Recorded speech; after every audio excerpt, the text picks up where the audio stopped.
So YouTube's been around for a long time now, and now we're in 2024, and you're thinking about starting a YouTube channel, but with the landscape being so big as it is of everybody trying to make a name for themselves on YouTube, you don't even know if you should start or how you should start and what you need to focus on and what you need to do. Because for you, maybe you're trying to make a business out of it to promote a product or service that you do, or maybe you're trying to do it as a hobby, or just maybe, like a lot of people on YouTube, you want to do it in hopes that it turns into something big that you could make a career out of doing because you like helping people and making videos. Clearly that's me. Well, in this video, I'm going to give you some steps of how to start a YouTube channel in 2024. As hard as that may seem, it's actually pretty simple, and there's more opportunity now in 2024 than there ever was to make valuable content to help people.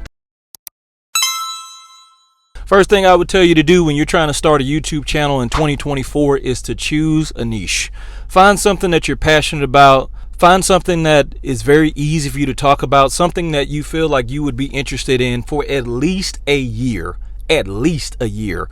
Whether that's gaming, whether that's lifestyle, whether that's entertainment, whether that's giving advice, or even if it's something that's correlated to the job that you do right now and you just want to share best practices of how you do the job. Find a topic that you can talk about for at least a year and never get bored and never get tired. And then, along with choosing a niche and finding a topic, you need to find who your audience is. Who do you want to talk to? Try your best not to just be making content for yourself, because if you want to get successful on YouTube, then you have to make content that is going to help someone else, which means that you need to be researching things of what other people are interested in with the thing that you want to talk about. So if you want to talk about politics, you need to find what people want to know about politics. If your audience is gaming, then you need to find the games that people want to play.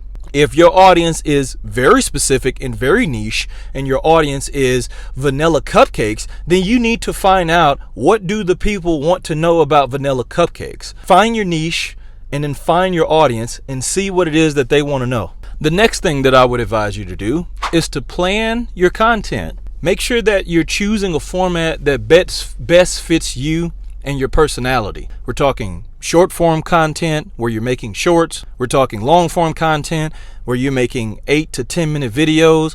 We're talking podcast format where you're making 30 to an hour long videos. We're talking tutorials. We're talking vlogs. We're talking content format.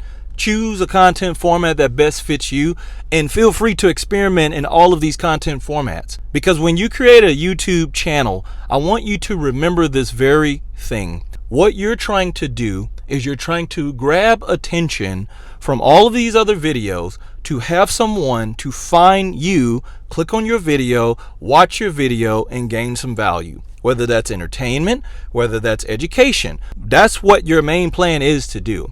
And so, regardless of the format, find a good format that works best for you.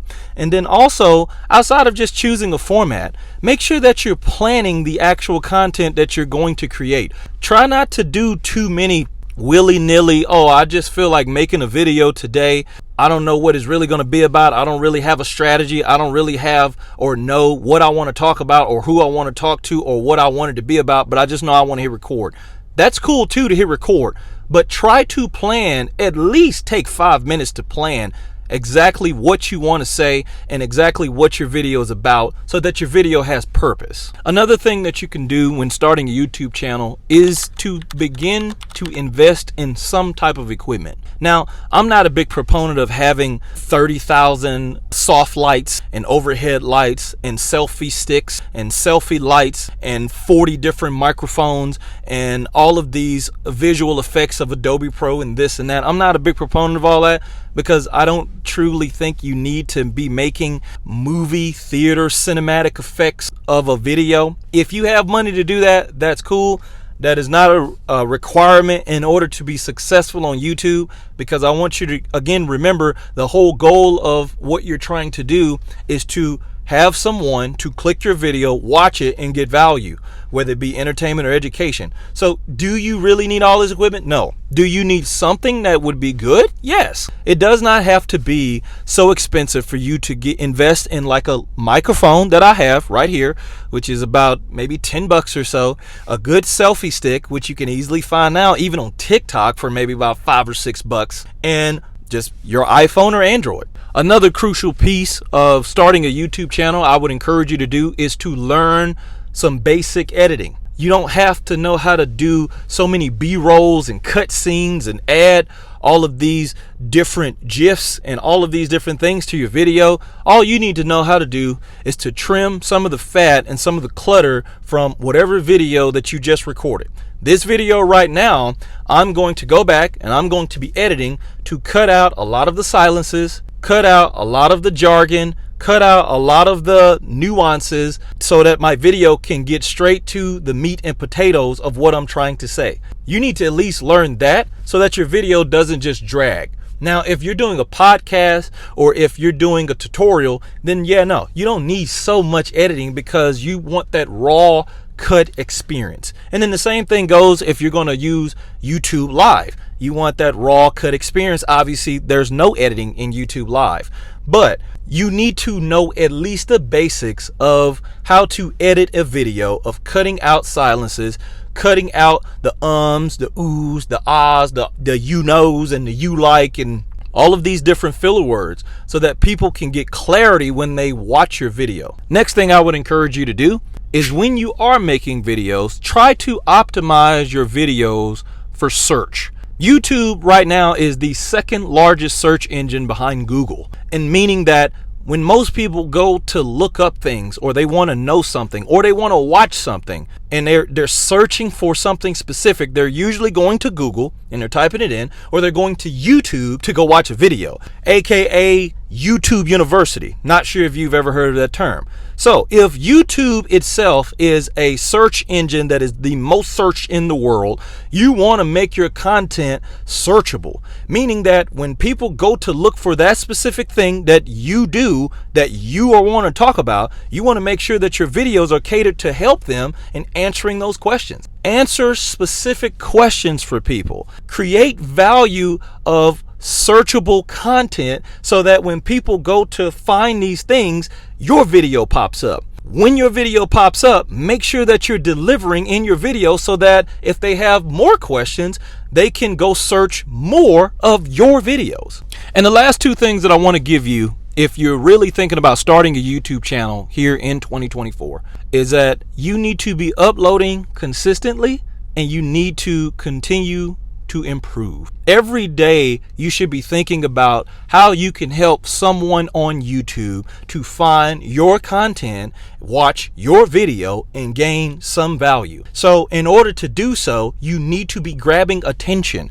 If you're not uploading consistently, you're not grabbing enough attention for people to see you, to notice you, to watch you. If I posted a video and I put it in front of your face 6-7 times a week versus someone else who only posted once or twice a week, if my content is quality enough and theirs is not only are you going to eventually watch at least one of the 7, you're probably going to watch more than just the one if the content itself is good. And so you want to develop a channel of consistent content and quality content. Now, it's not just good just to have quality, but you do have to have the volume of videos, because when people see you, they want to know about you and they want to know more things about what you are talking about or what you are entertaining them on. If you ever watched a channel or show and you wanted to watch the entire series all at once, aka Netflix, aka Hulu, have you ever watched a movie and you wanted to watch all the sequels in the movie right after the first movie because the movie's so good? That's what you call consistency. So in order to do that, you have to post consistently. What does consistently look like? It doesn't have to be every day, but it needs to be at least once or twice a week so that people can remember that you're there, that they're actually following you and they're subscribed to you. So as people see more of you, as they hear more of you, Word of mouth begins to spread and people begin to share things. If you have enough shareable videos, then more people will come to your channel. And like I said, man, you have to continue to keep improving.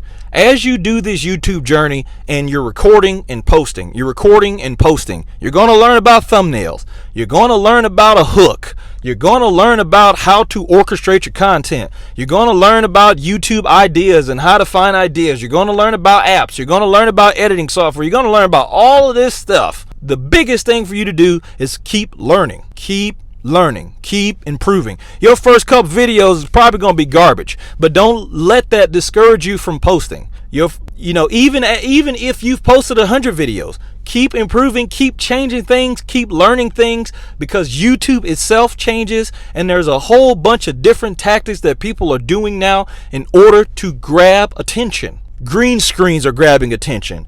Sounds are grabbing attention when you're remixing sounds. Shorts are grabbing attention. YouTube on TikTok, YouTube on Facebook, YouTube on Instagram. All of this stuff is to grab attention and have people to click your video and watch it. Always keep improving on how you can provide the best value to people, how you can hook people to watch your video, and how you can keep people coming back because they know that they can get value from you and from what you provide in your video. So I hope this video helps. If you liked the video, hit the like button down below. Make sure you subscribe to the channel so that you can get more videos just like these, and leave me a comment down in the comment box and let me know your thoughts on the video. I pray nothing but blessings and peace over your life as you continue to walk with me on this Christian journey, and I'll talk to you next time.